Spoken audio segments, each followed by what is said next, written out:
after Bagram. I had not seen natural light, natural day or darkness for a year. Not eaten a hot meal for a year. I hadn't washed properly for a year. I had minimal communication. My child was born while I was in Bagram, my youngest son. I didn't even know what he looked like, didn't even know what his name was. And I saw 2 people beaten to death. It was a terrible experience. Having said that, I know that there are worse prisons than this. I'm not saying it's the worst. There are worse prisons than this. And some of the prisons, they had been to them and told me about them, and I was shocked. And I said, I'm not going to complain. Except that when they told me, you're going to Guantanamo, I said, thank God. Thank God.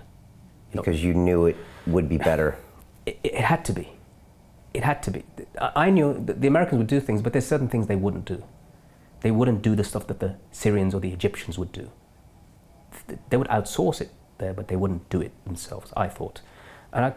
And Guantanamo was a scary place to go to, but it was also you had heard about it and you'd seen the orange uniforms, and yeah. It was where they took all the big ones. Yeah, but also it was close to America, and by definition that means more connection to America, and whatever the good side of America that exists must also get to see what's going on. There's also America. I know America's not all bad. It cannot be, and there will be people that see what's going on.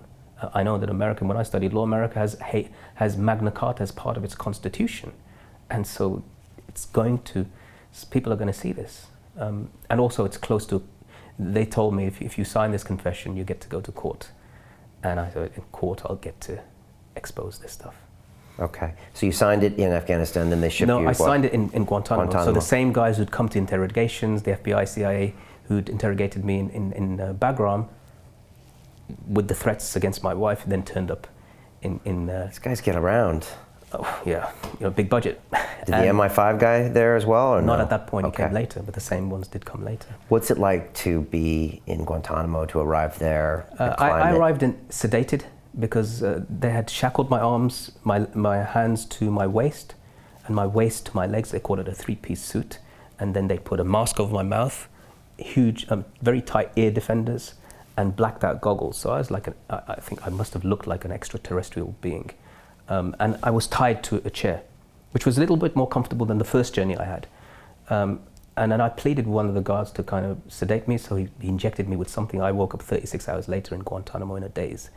And I remember being hosed down, and a stick with a sponge at the end of it cleaning me. And then the next thing I remember walking across this desert, kind of this hot gravel, humid area into this room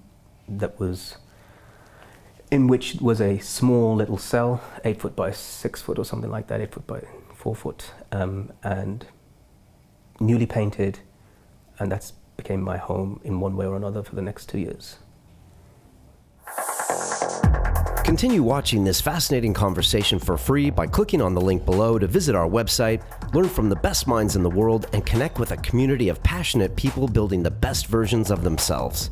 Just click on the link below, and I'll see you on the inside.